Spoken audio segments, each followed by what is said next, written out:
बिस्मिल्लाहिर्रहमानिर्रहीम इन्नल हम्दुलिल्लाह नहमदुहु व नस्तईनुहु व नस्तगफिरुहु व नऊज़ु बिल्लाहि मिन शुरूरि अनफुसिना व मिन सय्यिआति अअमालिना मन यहदिहिल्लाहु फला मुदिल्ल लहु व मन युद्लिल्हु फला हादिय लहु व अशहदु अन ला इलाहा इल्लल्लाह व अशहदु अन्न मुहम्मदन अब्दुहु व रसूलुहु अम्मा बअद फ़क़द क़ाल अल्लाहु तआला फ़िल क़ुरआनिल मजीद बअद अऊज़ु बिल्लाहि मिनश शैतानिर रजीम बिस्मिल्लाहिर रहमानिर रहीम या अय्युहल्लज़ीना आमनू इत्तक़ुल्लाह हक़्क़ तुक़ातिही फ़ला तमूतुन्न इल्ला व अंतुम मुस्लिमून वक़ाल अय्ज़न या अय्युहन्नास अअ्बुदू रब्बकुमुल्लज़ी ख़लक़कुम मिन नफ़्सिन वाहिदा व ख़लक़ मिन्हा ज़ौजहा व बस्स मिन्हुमा रिजालन कसीरन व निसाअ वत्तक़ुल्लाहल्लज़ी तसाअलून बिही वल अर्हाम इन्नल्लाह कान अलैकुम रक़ीबा वक़ाल अय्ज़न या अय्युहल्लज़ीना आमनू इत्तक़ुल्लाह वक़ूलू क़ौलन सदीदा युस्लिह लकुम अअमालकुम व यग़फ़िर लकुम ज़ुनूबकुम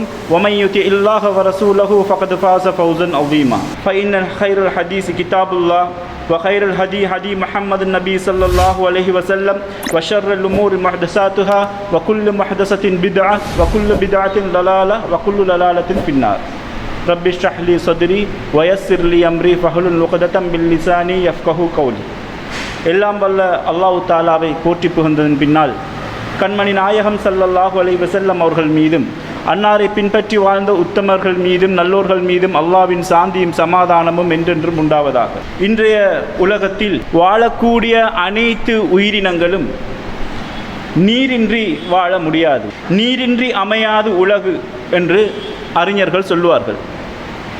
சகல ஜீவராசிகளும் உலகத்திலே இருக்கக்கூடிய அத்தனை உயிரினங்களும் நீரின்றி வாழ முடியாது. சில மனிதர்களாக இருக்கட்டும், உயிரினங்களாக இருக்கட்டும், சாப்பாடு இல்லாமல் சில நாட்களை சில வாரங்களை கடந்து விடலாம். ஆனால் நீரின்றி அவர்களால் நாட்களை கடத்துவது இலகுவான ஒரு விஷயமாக இல்லை. ஆக நீரானது மிகவும் பயன்மிக்கது, மிகவும் தேவையானது ஒன்றாக காணப்படுகின்றது. இந்த உலகத்தில் வாழக்கூடிய அத்தனை ஜீவராசிகளையும் உயிர்களையும் அல்லாஹ் தஆலா நீரின் மூலமாக படைத்தான் என்பதும் குறிப்பிடத்தக்கது. இந்த நீர் என்பதை விஞ்ஞான வேதியியல் அடிப்படையில் விஞ்ஞான சூத்திரத்தின்படி H2O என்று சொல்லுவார்கள். 2 ஐதரசன் ஒரு ஆக்சிஜன் சேர்ந்தது இந்த நீர்.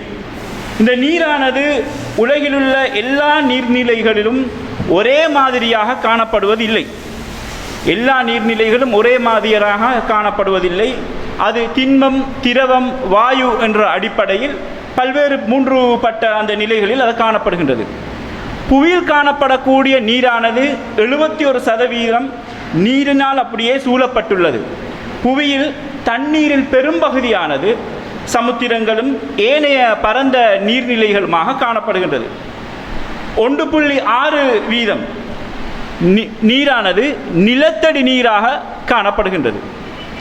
நீரின் மேலோட்டத்தை பார்க்கும் பொழுது 97% நீரானது ஒரு உவர் நீராக காணப்படுகின்றது. 2.4 பனி மற்றும் துருவ பகுதிகளில், அதாவது ஆர்டிக் அந்தார்டிக் பகுதிகளிலே கடல்களால் அப்படியே அது முழுமையாக பனிக்கட்டியாகவே அந்த 2.4% நீர் பனிக்கட்டியாக திண்ம நிறையிலேயே காணப்படுகின்றது. இவை அனைத்தும் போக 0.6% நீர் மேலோட்ட நீர்நிலைகளாக ஆறுகள், குளங்கள், குட்டைகளாக காணப்படுகின்றது. இந்த நீரின் தன்மைகள் அனைத்தையும் எடுத்து பார்த்தாலும் இந்த பருகக்கூடிய நீர்நிலைகளிலும் எந்த ஒரு தண்ணீரும் ஒன்றோடு ஒன்று ஒரே சுவையானதாகவோ ஒரே நிலையிலேயோ ஒரே தன்மையிலேயோ காணப்படுவதில்லை. மாறாக இதிலும் பல்வேறுபட்ட பிரிவுகள் காணப்படுகின்றது. உலகத்தில் வாழக்கூடிய முஸ்லிம்களும் சரி, முஸ்லிம்கள் அல்லாதவர்களும் சரி, நீரில் புனிதமாக ஜம்சம் தண்ணீரை அவர்கள் தனித்துவமான ஒரு சிறப்பு மிக்கதாக பார்க்கின்றார்கள். ஹஜ்ஜுடைய காலத்திலும் ரமலானுடைய காலத்திலும் ஜம்சம் நீரானது கோடான கோடி மக்களினால் அருந்தப்படுகின்றது. அதனை ஒரு சிறப்பு மிக்கதாக தமது நண்பர்களுக்கு பரிசளிப்பதற்காக அவர்களது பொருட்கள் எல்லாத்தையும் விட்டுவிட்டு சுமார் 20 தொடக்கம் 10 லிட்டர் நீரை எப்படியாவது கொண்டு போய்த்து சேர்த்து அதனை மற்றவர்களுக்கு கொடுத்து பகிர்ந்து மகிழக்கூடிய கலாச்சாரம் இன்று வரையிலும் காணப்படுகின்றது. இப்படி இந்த ஜம்சம் தண்ணீரில் என்னதான் அப்படி ஒரு சிறப்பு இருக்கின்றது என்று பார்த்தால் அதன் ஆரம்ப வரலாறே மிகவும் சிறப்பு மிக்கதாக காணப்படுகின்றது. அல்லாஹ் தஆலா அல் குர்ஆனிலே மனிதர்களாக வைக்கப்பெற்ற முதல் வீடு நிச்சயமாக பக்காவில் உள்ளதுதான், அது பரக்கத் மிக்கதாகவும் உலக மக்கள் யாவருக்கும் நேர்வழியாகவும் இருக்கின்றது, அதில் தெளிவான அத்தாட்சிகள் உள்ளன என்று சொல்லி அல் குர்ஆனிலே அல்லாஹ் தஆலா கூறுகின்றான். ஆக சவுதி அரேபியா பகுதியிலே ஏதோ ஒரு தெளிவான ஒரு அத்தாட்சி காணப்படுகின்றது என்பதை எங்களால் புரிந்து கொள்ள முடியும். காபத்துல்லா எப்படி ஒரு தெளிவான அத்தாட்சியாக மனிதன் உருவாக்கப்பட்ட ஆரம்ப மனிதன் ஆதிபிதா ஆதம் அலைஹிஸ்ஸலாம் அவர்களால் உருவாக்கப்பட்ட அந்த காபத்துல்லா இன்று வரைக்கும் நிலைத்து நிற்கின்றதோ, அதே போன்று எங்களால் கண்ணால் பார்க்கக்கூடிய தெளிவான ஒரு அத்தாட்சி இருக்கும் என்றால் அது ஜம்சம் தண்ணீரை அல்லது ஜம்சம் கிணறு என்பதில் எவ்வித மாற்று கருத்துக்கும் இடமில்லை. இந்த ஜம்சம் கிணறானது நபி இப்ராஹிம் அலைஹிஸ்ஸலாம் அவர்கள் அவர்களது மனைவி ஹாஜர் அலைஹிஸ்ஸலாம் அவர்களை மக்கா பிரதேசத்தில் கொண்டு போய் சென்றதன் பின்னால் இஸ்மாயில் அலைஹிஸ்ஸலாம் அவர்கள் சிறு குழந்தையாக இருந்த நேரத்தில் நீரின் தாகத்தினால் அவர்கள் அழுகிறார்கள். அந்த நேரம் ஹாஜர் அலைஹிஸ்ஸலாம் அவர்கள் சஃபாவுக்கும் மர்வாவுக்கும் இடையிலே ஓடி நீரை தேடிக்கொண்டு இருந்தார்கள்.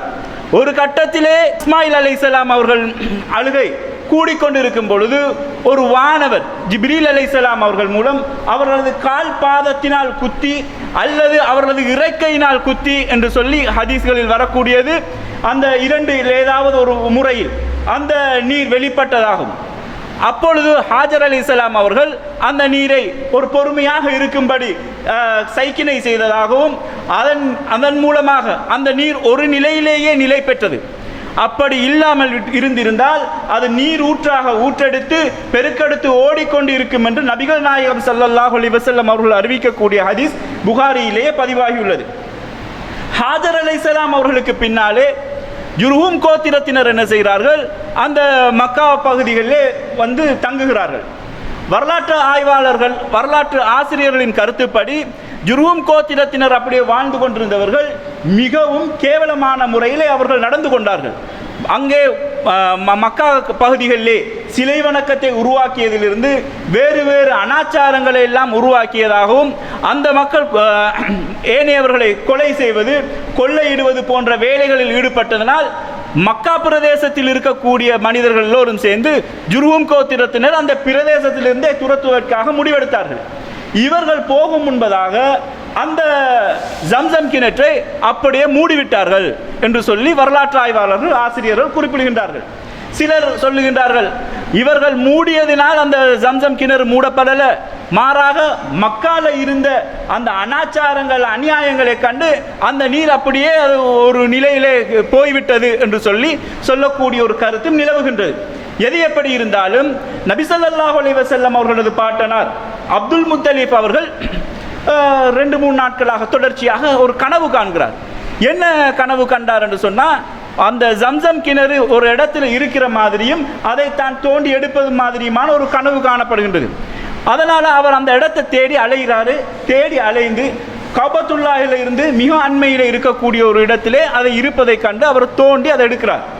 அந்த ஜம்சம் கிணற்றை அவர் கண்டுபிடித்ததிலிருந்து கிட்டத்தட்ட இப்பொழுது 1500 ஆண்டுகள் கடந்திருக்கின்றது.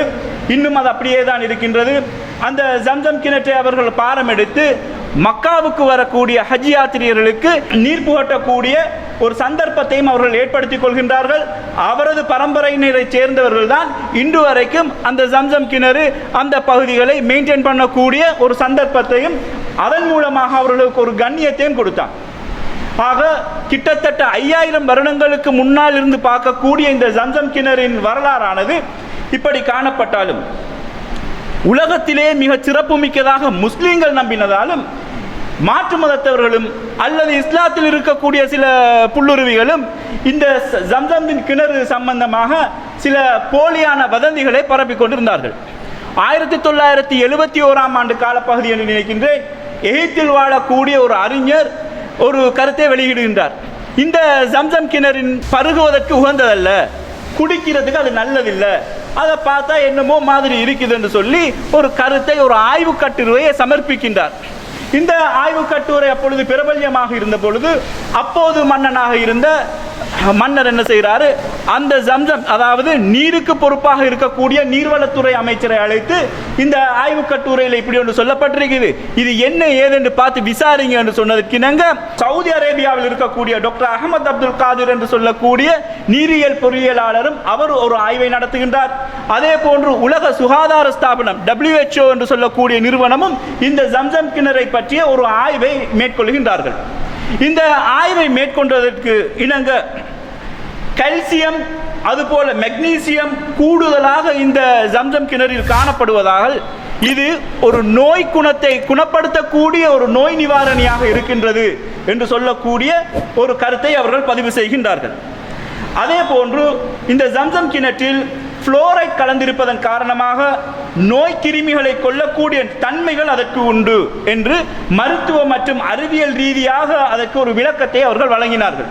பொதுவாக எங்களுக்கு தெரியும், கிணறு போன்ற அல்லது நீர்நிலைகள் இருக்கக்கூடிய இடத்தில் பாசிகள் படிந்திருக்கும். அந்த பாசிகள் படிந்து அதனால் காணக்கூடிய பாக்டீரியாக்கினால் அந்த நீர்நிலைகளுக்கு கூடுதலான பாதிப்பை ஏற்படுத்தும். பொதுவாக டைல் பாவிக்கக்கூடிய ஒரு இடத்துல நாங்கள் தொடர்ச்சியாக கழுகாமல் விட்டாலே அந்த பிரதேசத்தில் மெதுவாக பாசி படரக்கூடிய ஒரு நிலையை நாங்கள் பார்க்கின்றோம். குறிப்பாக கிணறு போன்ற இடங்களிலும் கூடுதலாக மழை பெய்து நனையக்கூடிய இடங்களிலும் பாசி படர்ந்திருப்பதை நாங்கள் அவதானித்திருப்போம். இந்த பாசி மூலமாக எந்த தீங்கும் ஏற்படக்கூடாது என்பதற்காகவோ அல்லாஹ் தஆலா அந்த ஜம்சம் தண்ணீரில் அந்த கிணற்றிலிருந்து வெளிவரக்கூடிய அந்த நீரில் பாசிகளை எதிர்த்து இருக்கக்கூடிய ஒரு வேதியியல் பொருள் அதில் இருப்பதனால் அந்த பிரதேசத்தில் இன்றளவில் கூட சாதாரணமாக கூட பாசிகள் படியக்கூடிய ஒரு நிலை காணப்படாதை நாம் எங்கள் கண் முன்னாலே நாங்கள் பார்க்க முடியும். இந்த ஜம்சம் கிணறானது கிட்டத்தட்ட 5000 வருடங்கள் பழமையாக இருந்தாலும் அப்துல் முத்தலிப் அவர்களது காலத்திலிருந்து கிட்டத்தட்ட 1600, 400, 500 வருடங்களாக இருந்தாலும் இந்த ஜம்சம் கிணறு எப்படி ஊற்றெடுத்து இவ்வளவு காலம் இருக்கின்றது என்று பார்த்தால், ஒரு மனிதன் தனது வெற்று கண்ணால் பார்த்த ஒரு விஷயத்தை நிதானமாக சிந்தித்து பார்த்தால் இஸ்லாம் உண்மையானதுதான் என்பதை அவர் உளப்பூர்வமாக ஏற்றுக்கொள்வதற்கு இந்த ஜம்சம் கிணறே ஒரு சான்றாக இருக்கும். எப்படி என்று பார்த்தால், எந்த ஒரு நீர்நிலைகளிலும் ஒரு ஓடக்கூடிய இடத்தில் தான் பொதுவாக நீரூற்றுகள் காணப்படும். ஆனால் சவுதி அரேபியாவில் எந்த ஒரு ஆறுகளுமே கிடையாது. ஆறுகள் இல்லாத நாடு எதுன்னு கேட்டால் சவுதி அரேபியா. எந்த ஒரு ஆறும் கிடையாது. அதே போன்று நிலத்தடி நீரை ஆய்வு செய்து பார்த்தாலும் மக்களுக்கு இலகுவாக எடுக்கக்கூடிய நிலத்தடி நீரைகள் காணப்படுவது மிகவும் குறைவு. ஆக இவ்வாறான ஒரு பிரதேசத்தில், இவ்வாறான ஒரு வறண்ட பிரதேசத்தில், பாலைவன மேட்டில் எவ்வாறு இந்த தண்ணீர் ஊற்றெடுக்கின்றது என்று பார்த்தால் இது அல்லாஹ்வுடைய அற்புதம் என்பதில் எந்த விதமான மாற்று கருத்துக்கும் இடம் கிடையாது. அதே போன்று உலக சுகாதார ஸ்தாபனத்தின் மருத்துவ குழுக்கள் எல்லாரும் ஒன்று சேர்ந்து இந்த ஜம்சம் தண்ணீரில் எப்படி உருவாகின்றது என்பதை பார்த்து இது கொஞ்சம் அப்படியே அதை கொஞ்சம் சுத்தப்படுத்தினா, இந்த கிணற்றை நாங்கள் தூர்வாரி போட்டால், இந்த கிணத்தை கொஞ்சம் இறைச்சி இதில் இருக்கக்கூடிய விஷயங்கள் எல்லாத்தையும் செஞ்சால் அது கொஞ்சம் சுத்தபத்தமாகிடும், மக்களுக்கு நல்லாக இருக்கும் என்ற ஒரு கருத்தை அவர்கள் பதிவு செய்கின்றார்கள். சென்ற நூற்றாண்டில் நடந்த மிக முக்கியமான ஒரு விடயம் இது. அப்போ அந்த ஐரோப்பிய அந்த அறிஞர்களோட கருத்தை ஏற்ற சவுதி அரசு என்ன செய்வது, அதே போன்று அந்த நீர்நிலை போக்கு பொறுப்பான அமைச்சிடம் இந்த விஷயத்தை பாரம் கொடுக்கின்றார்கள். அவர்களும் அதனை ஏற்றுக்கொண்டு 8 அதிநவீன பம்பு செட்டுகளை கொண்டு, வாட்டர் பம்ப்ஸை கொண்டு இரவு பகலாக 15 நாட்கள் தொடர்ச்சியாக அந்த கிணத்தை அப்படியே நீரை இறைத்து கொண்டே இருந்தார்கள். சுப்ஹானல்லாஹ். அந்த ராட்சத பம்புகளை போட்டு இறைத்து அந்த நீர் அப்படியே எல்லாம் நீரை வெளியேற்றி 15 நாட்கள் தொடர்ச்சியாக நடந்த அந்த சம்பவத்தின் பின்னால திருப்பி தண்ணியை பார்த்தா அல்லாஹ்வின் மாபெரும் அருள், ஒரு அங்குலம் அந்த தண்ணி கூடித்தான் காணப்பட்டதை ஒழிய அதிலிருந்து ஒரு சொட்டு தண்ணீர் வற்றவில்லை என்பது எங்களுக்கு நிரூபணமாகின்றது. சுமார் ஒரு நாளைக்கு தற்பொழுது இந்த காலகட்டத்தில் நாங்கள் பார்த்தாலும் இந்த ஒரு வினாடிக்கு சுமார் 8000 லிட்டர் என்ற அடிப்படையிலே ஜம்சம் கிணற்றை மக்கள் பாவிக்கின்றார்கள். மக்காவுக்கு செல்லக்கூடியவர்கள், ஹஜ்ஜுக்கு செல்லக்கூடியவர்கள், மக்கா வாசிகள், மக்காவிலிருந்து மதீனாவின் பிரதேசம் போன்ற இடங்களுக்கெல்லாம் ஜம்சம் தண்ணீர் அப்படியே அனுப்பப்படுகின்றது. ஒரு வினாடிக்கு கிட்டத்தட்ட 8000 லிட்டர் என்று பார்த்தாலும் ஒரு நாளைக்கு கிட்டத்தட்ட தொடர்ச்சியாக 691.2 மில்லியன் லிட்டர் தொடர்ச்சியாக இந்த தண்ணீர் என்ன செய்து அனுப்பப்பட்டு கொண்டே இருக்கின்றது.